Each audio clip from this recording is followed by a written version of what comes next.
Otep à tous, bien-aimés frères et sœurs. Le Congo-Brazzaville a été touché lors des marches qu'il y a eu ce mardi dans la capitale de la RDC. L'ambassade du Congo-Brazzaville a été aussi attaquée.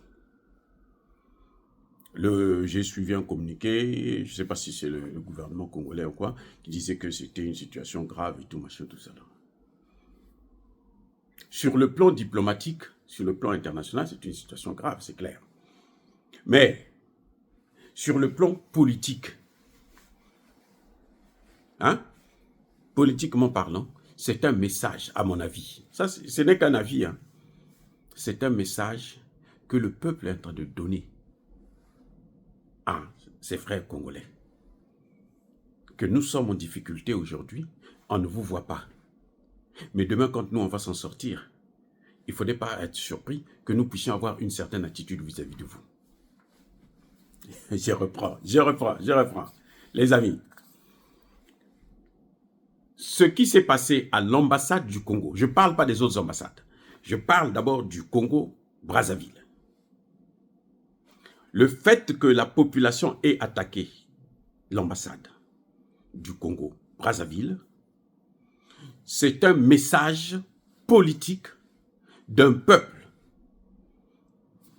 qui s'adresse à un peuple frère.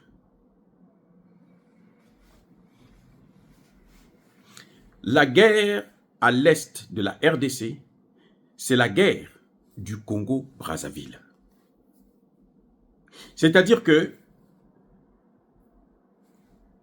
la RDC ne peut pas mener cette guerre. On va voir, on voit sur le terrain le Burundi, on voit l'Afrique du Sud et tout qui a déjà perdu près de 13 soldats. Il n'y a pas un seul soldat du Congo-Brazzaville, c'est pas normal. Ton frère est attaqué et toi tu es là chez toi en train de faire la fête. Et les amis, ça dit que c'est ce que Laurent Gbagbo avait expliqué une fois, il disait, mais on est en train de m'agresser là. Il n'y a aucun pays qui me soutient. Mais votre tour arrivera. Parce que c'est à chacun son tour. Mais les Rwandais qui sont au Congo-Brazzaville, vous croyez qu'ils sont là pour quoi? Mais ils sont là pour faire exactement ce qu'ils sont en train de faire dans le Kivu.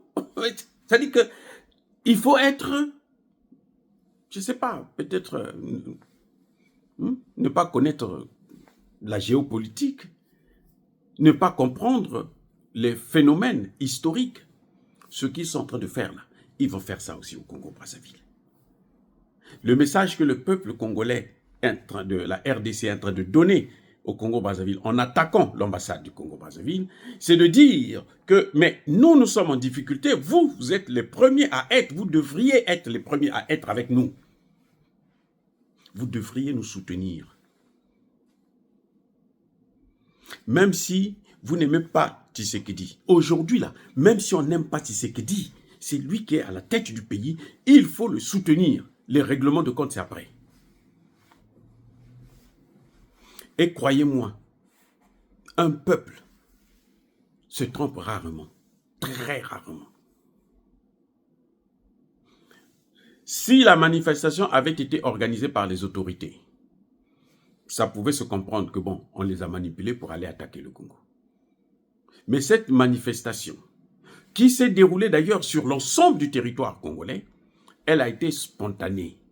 C'est-à-dire qu'il n'y a eu personne qui a dit, bon, il faudrait que demain... non. C'est les gens qui sont sortis, qui ont dit, il y en a marre. Donc, ça veut dire que quand ils vont à l'ambassade du Congo, c'est que depuis longtemps, ils sont en train de se dire, de ruminer. C'est-à-dire qu'ils pensent que, mais pourquoi lui, là, il est comme ça? Pourquoi lui, là, il n'intervient pas? Pourquoi lui, là, il ne nous soutient pas ouvertement? Parce que le Congo ne soutient pas ouvertement. Non. Le Congo, au contraire, soutient le Rwanda. D'une manière ou d'une autre, puisqu'il y a eu des accords. Donc, qu'on le veuille ou non, c'est ça. C'est-à-dire que quand on lit la géopolitique, c'est comme ça. Et le peuple voit. Vous pouvez manipuler un homme, une femme, ainsi de suite. Mais le peuple voit. Vous allez voir qu'au Congo-Brazzaville, c'est peut-être les officiels qui vont en parler, qui vont trouver que c'est pas normal et tout. La population, là, elle s'en fiche éperdument, elle dort, tranquille. Parce que eux aussi, ils savent que leur tour arrivera. Donc, je crois que c'est un message que les autorités de Congo-Brazzaville ne devaient pas prendre avec négligence. Ils ne devaient pas voir ça sur le plan du droit international. Si on regarde sur le plan du droit international, ce n'est pas normal. C'est clair, il n'y a rien à faire. Mais quand on regarde ça sur le plan politique et au regard de la fraternité, des relations qu'il y a entre le Congolais de Brazzaville et le Congolais de Kinshasa, eh bien, je pense que les gens devraient comprendre que ça, c'est un message fort. Et il faut maintenant commencer à corriger les erreurs. Je vous signale en passant que près de pratiquement toutes les ethnies qu'il y a au Congo-Brazzaville, ils ont leur source au Congo-Kinshasa. Je reprends. Toutes les ethnies qu'il y a au Congo-Brazzaville, l'essentiel des ethnies qu'il y a au Congo-Brazzaville, ont des ancêtres au Congo démocratique. Vous avez, enfin, on les appelle, ils ont pratiquement les mêmes noms. Les Bayaka, par exemple, qu'on trouve à Sibiti, dans le sud du Congo. Ils viennent d'où? Ils viennent du Congo démocratique. Et c'était une tribu guerrière. En faisant la guerre contre les Portugais et tout, c'est comme ça qu'ils sont rentrés jusqu'au Congo-Brazza. Mais vous avez par exemple les Bakongo, c'est une très grande ethnie aussi, que vous trouverez en RDC. Donc les amis, je crois que les Batéké, c'est même pas la peine. Hein? Je veux parler de quoi? Donc, et ça, je vous parle là des grandes, les Bakongo et Batéké, ce sont les plus grandes ethnies du Congo-Brazzaville.